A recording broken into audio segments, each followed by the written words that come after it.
Assalamu alaikum, urmatlı musulmanlar. Oroza ayt bayramыңыздар marek bolsun. Barыңыздарга Аллах Таала жыныгы соопторду жазган болсун. Bir ay boyu кармаган орозоңуздар, окуган таравих фарз намаздарыңыздар, жана берген садака фитериңиздер, ооз ачарларыңыздар баары кабыл болсун. Эми курук эле айт менен куттуктап кетпестен, айт жөнүндө кыскача бир маселеге токтолуп кетейин. Эскерткиле эскертүү момундарга пайда берет дейт.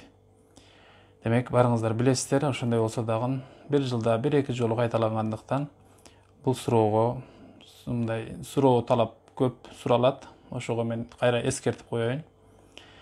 Айт күнү айт намазга чейин тамак жегенге болобу, ооз жабылабы, жеш керекпи, жебеш керекпи деген маселе өтө көп берилет. Курбан айт менен ороза айтта айт намазга чейин тамак жегендин бир аз айырмачылыгы бар.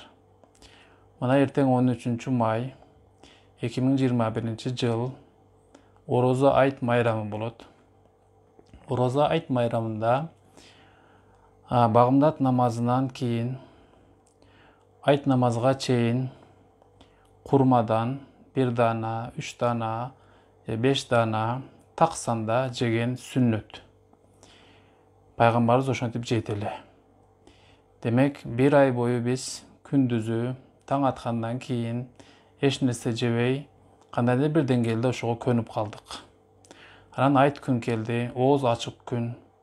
Багымдат намаздан кийин айт намазга чейин ошол 1 ай бою көнүп калган адатыбызга тескери, мындайча айтканда бүгүн майрам, бүгүн жесе болот, бүгүн Аллах Тааланын берген уруксаты, бүгүн Аллахтын конокторун коноктоо жана өзүбүз дагы бирөөнүкүндө кайсы бир жакшы дасыркондо тамак жегенге болот деген таризде ошол айт намазга чейин курмадан же таттуу нерселерден, конфет болобу, эмне болсо дагы таттуу нерседен жеген сүннөт.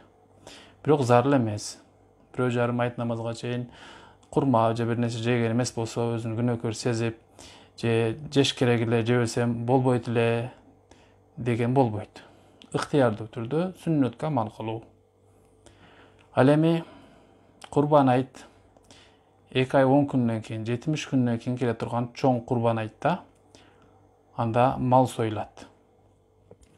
Ал курбан айт күнү багымдат намаздан кийин ошол курбан айт намазы окулганга чейин эч нерсе жебей турган сүннөт.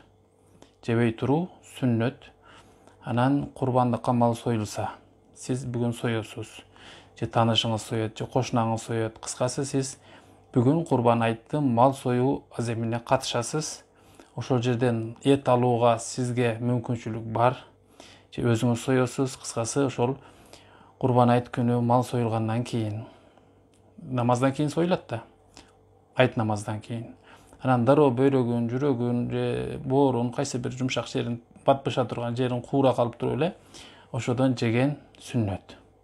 Бирок эскертип коеюн, курбан айт күнү эртең менен туруп, баягы ооз жапкан учурда туруп, кадимкидей орозо кармап, анан курбан айттан кийин кайра ачуу деген маселени адамдар түшүнүп алган да. Эч нерсе жебеш керек деп, анчалык зарыл эмес. Жесеңиз деле боло берет, багымдаттан кийин тиги курбан айт намазга чейин жесеңиз боло берет.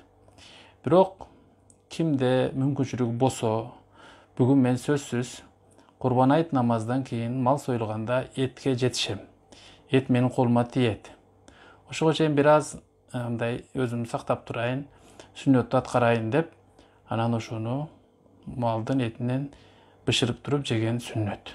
Бирок зарыл эмес. Эч нерсе жебей туруу, орозодогудай оозду бекитүү андай зарыл эмес. Жеп алсаңыз деле эчтеке болбойт. Мына ушул маселени бир аз тактоо киргизип койдум. Барыңыздарга бүгүнкү ороза айт майрамыңыздар куттуу болсун. Ассаламу алейкум ва рахматуллахи ва баракатух. Бүгүнкү деген мен келе жаткан курбан айт майрамыңыз, ороза айт майрамыңыздар. Ассаламу алейкум ва рахматуллах.